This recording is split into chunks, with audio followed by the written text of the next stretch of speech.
Some new students arrive like a firework, bright, loud, impossible to ignore.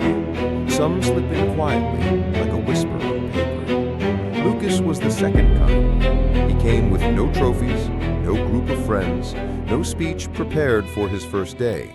Just a transfer form, a too large backpack, and a body that barely reached his classmates' shoulders. On his first day, Lucas took the last seat in the back row, the seat where nobody looked unless they had to.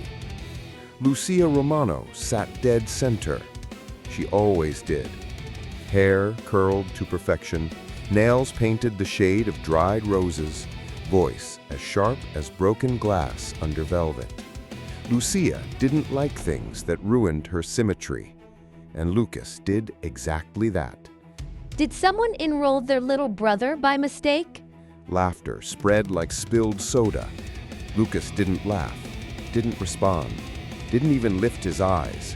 He just turned a page in his notebook. Lucas had dwarfism, a rare genetic condition that made his bones stop growing, but didn't stop people from staring. He'd heard every joke, read every glance, felt every smirk before it even fully appeared. So when Lucia made her next project, Lucas did what he always did. He stayed silent. In gym class, his name was skipped during team picks. In the cafeteria, kids sat with trays full of food and eyes full of pity. Some teachers offered him extra help he didn't ask for. Others ignored him entirely. But Lucas kept showing up. Same backpack, same silence. He didn't fight back, he didn't cry, he didn't disappear. Instead, he watched, listened, waited. Because Lucas understood something that most of them didn't. You don't have to shout to shake a room. Sometimes the quietest voice is the one that lasts the longest. Felipe Santiago had never passed a science quiz, not once. He wasn't lazy, he wasn't dumb, but words on paper blurred in his mind, numbers tangled, instructions scattered.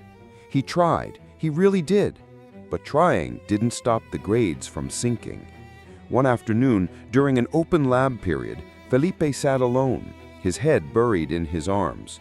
Lucas approached quietly, holding a small rubber model of a molecule, the kind of toy most people ignored.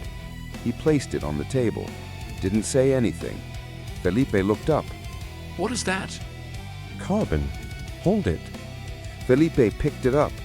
The way the pieces clicked, the way he could feel the shape, the weight, the logic behind it, something clicked inside his head too. Lucas took out two more, a double helix, a protein chain. No words, no lectures, just touch, just shape, just understanding. By the next quiz, Felipe scored a 92, the highest grade in class. When the teacher asked how he did it, Felipe just pointed at Lucas. No words, just respect. From that day, others started watching Lucas differently. Not loudly, not all at once, but the shift was real. Students who used to avoid him began asking quiet questions. He showed them models, made diagrams they could touch, folded paper in ways that made chemistry feel like origami. He called it tactile thinking, and it worked. Soon, one teacher asked him to help design a study corner. Another began bringing in more hands-on tools. The failing students, they started rising. Lucas never bragged, never presented, never took credit. He just kept helping, one touch at a time. And Lucia noticed. From her perfect seat in the center of the room, she watched the same boy she once called a joke quietly become the gravity that held others together. She didn't speak to him, but something in her smile changed. It cracked, just a little. It started as a game. At least, that's what Lucia called it. The last Friday of the semester, their homeroom teacher let the class host a fun Friday challenge. Music, snacks, silly dares, prizes. Lucia volunteered to run it, of course. And everyone watched as she stepped to the front. Lip gloss perfect, smile sharp. She was glowing. And Lucas was the only one not clapping. Okay, last dare of the day, and I'm feeling bold. She turned toward Lucas. Lucas, you and me, one quick dare. Come on, for the class. There was silence. He looked up from his notebook. He said nothing. Oh, come on. I promise, no tricks. I even have a prize for you. She held up a small velvet box. The class leaned in. Lucas stood. He walked slowly toward the front of the room. Lucia turned to the crowd. This dare is called Blind Makeover. I do something to Lucas, and he has to guess what changed. She pulled out a silk blindfold, tied it gently around his eyes. Lucas stood still, breathing slow. The room was too quiet. And the soft click of a device. Someone screamed. Someone laughed. Lucia pressed the clipper to the back of Lucas's head and shaved a thick strip clean through his hair. The room exploded. Some kids clapped, some covered their mouths, a few filmed. Lucia yanked the blindfold off. Lucas stood there, frozen, a jagged, bald stripe down his scalp, hair scattered on the floor. He didn't cry, didn't scream, didn't run. He just blinked and walked out. The laughter died slowly. By Monday, the video had 200,000 views. They called it a prank, but no one was laughing anymore. The comments were brutal. How is this funny? She assaulted him. Lucia Romano is a monster. Her face was everywhere. People from other schools chimed in. Even former classmates shared their own stories. And just like that, Lucia became what she feared most, unpopular. She walked through school alone. The same curls, the same lip gloss, but no one looked her in the eye. Not even the teachers. No one defended her. No one said it was just a joke. Because it wasn't. It never was. Sometimes, the loudest collapses happen in complete silence. It was a Tuesday, third period. Lucia hadn't spoken to anyone all week. No flashy entrances, no gossip, no snide remarks. She hadn't curled her hair, she hadn't worn makeup. She was fading. And no one noticed until someone found her collapsed on the restroom floor. Two girls walked into the science wing bathroom and froze. Lucia was on the tile, half-conscious, her blazer soaked from the sink, face pale, lips trembling. They didn't touch her, didn't speak, just backed out slowly.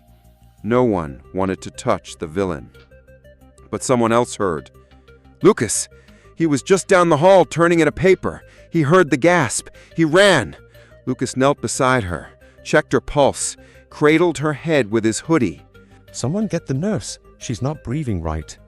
He stayed there, held her hand, waited.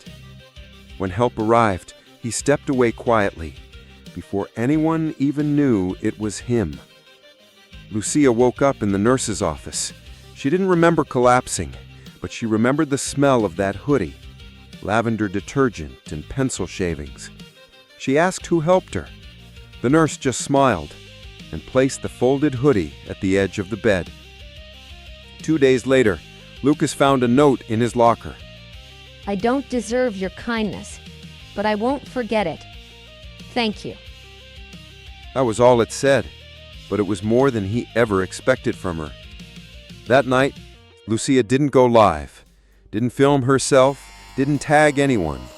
She locked the bathroom door, sat in front of the mirror, and shaved her head. Not for punishment, not for attention, not for pity, because she couldn't bear to look at the person in the mirror anymore. The next day, when she walked into school, no one recognized her at first. The curls were gone, the sparkle too. She wore no makeup, just a sweatshirt and shame and peace. And Lucas saw her, standing quietly by his locker. She didn't say anything at first, just stood there, a shadow of the girl who used to mock him. Then, I'm sorry. Lucas looked at her bare scalp, then into her eyes, and smiled. She never asked for forgiveness, and he never said she was forgiven. But that moment was enough. She began walking again, not as the queen of anything, but as a girl rebuilding herself. And Lucas, he kept doing what he always did, quietly helping, silently changing lives, never asking for credit, never needing applause. Because the truth is, sometimes the smallest people carry the biggest hearts.